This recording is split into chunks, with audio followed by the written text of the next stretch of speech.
Hello everybody, happy Monday, hope you had a good weekend. I think let's just get straight into chapter 3 because I think it's one of my favourite chapters in the whole book.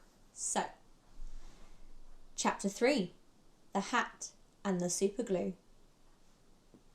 The following morning, just before the father left for his beastly second-hand car garage, Matilda slipped into the cloakroom and got hold of the hat he wore each day to work.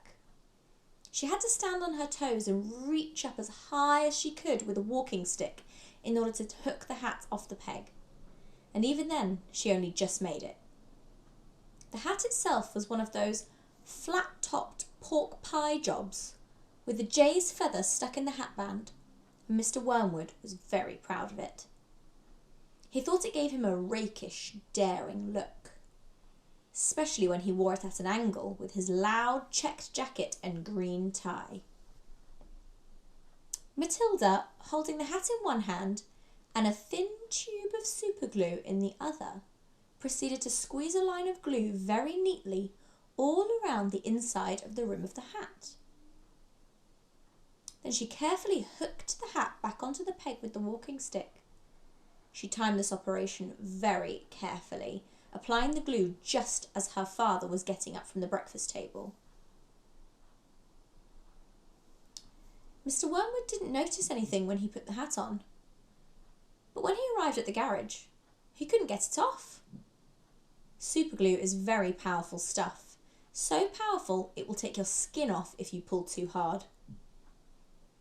Mr. Wormwood didn't want to be scalped. That means he didn't want his head to come off. So he had to keep the hat on his head the whole day long, even when putting sawdust in gearboxes and fiddling the mileage of the cars with the electric drill.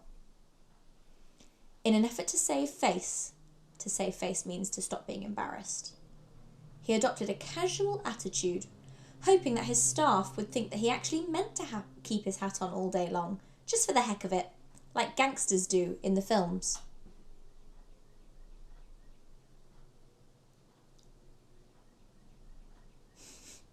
It's not an actual bird chirping, it's the clock.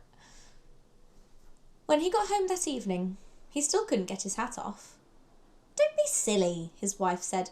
"Come here, I'll take it off for you." She gave the hat a sharp yank. Mr. Wormwood let out a yell that rattled the window panes. "Ow!" he screamed. "Don't do that, let go, you'll take half the skin off my forehead." Matilda, nestled in her usual chair, was watching this performance over the rim of her book with some interest. "What's the matter, Daddy?" she said. "Has your head suddenly swollen or something?" "She's a little bit cheeky." The father glared at his daughter with deep suspicion, but said nothing. How could he? Mrs. Wormwood said to him, "It must be superglue. It couldn't be anything else. That'll teach you to go playing around with nasty stuff like that. I expect you were trying to stick another feather in your hat." "I haven't touched the flaming stuff," Mr. Wormwood shouted. He turned and looked again at Matilda, who looked back at him with large, innocent brown eyes. Mrs. Wormwood said to him, "You should read the label on the tube before you start messing with dangerous products. Always follow the instructions on the label." "What in heaven's name are you talking about, you stupid witch?" Mr. Wormwood shouted, clutching the brim of his hat to stop anyone trying to pull it off again. "Do you think I'm so stupid I'd glue the thing to my head on purpose?"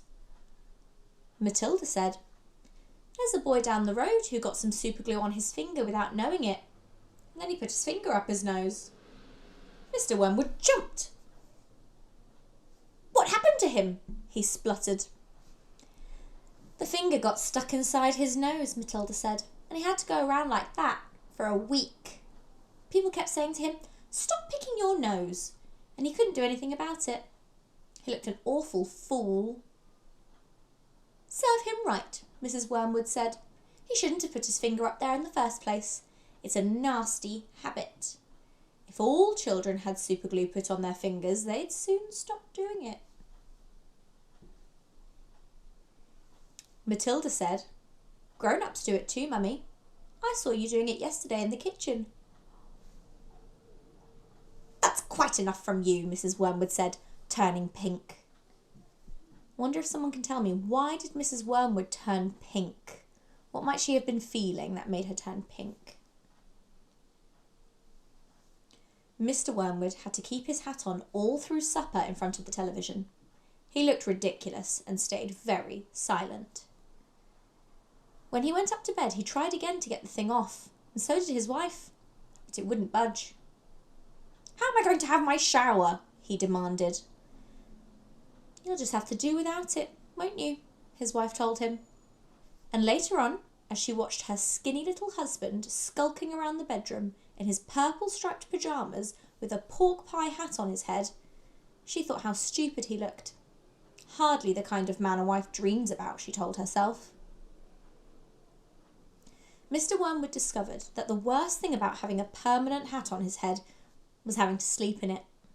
It was impossible to lie comfortably on the pillow. "Now do stop fussing around," his wife said to him after he had been tossing and turning for about an hour. "I expect it will be loose by the morning and then it'll slip off easily." But it wasn't loose by the morning, and it wouldn't slip off. So Mrs Wormwood took a pair of scissors and cut the thing off his head, bit by bit, first the top and then the brim.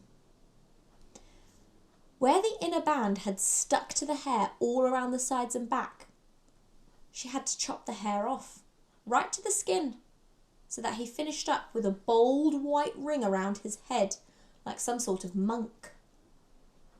And in the front, where the band had stuck directly to his bare skin, there remained a whole lot of small patches of brown leathery stuff that no amount of washing could get off. At breakfast, Matilda said to him, "You must try to get those bits off your forehead, Daddy. It looks as though you've got little brown insects crawling all over you. People will think you've got lice." "Be quiet," the father snapped. "Just keep your nasty mouth shut, will you?" All in all, it was a most satisfactory exercise. But it was surely too much to hope that it had taught the father a permanent lesson. And that is the end of chapter 3. I love that chapter so much because it shows that Matilda can be very, very cheeky and sneaky as well. And we also get to see a little bit of revenge against her father. Now, a few last questions for you. Number 1, do you think that what Matilda did to her dad was fair of her to do?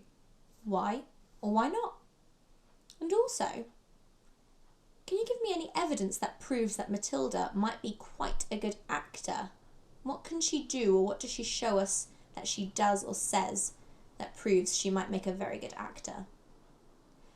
Now, that's all for today. Thank you so much if you've been listening and reading along. Please do send me anything you'd like, answers to my questions, drawings, questions you have for me, just even a little message to say hello. I'd love that. I will leave the email you can send it to right over here, or if you know my school email address, you can send it there. And I will see you very, very soon. Have a fan-dabby-dozy day.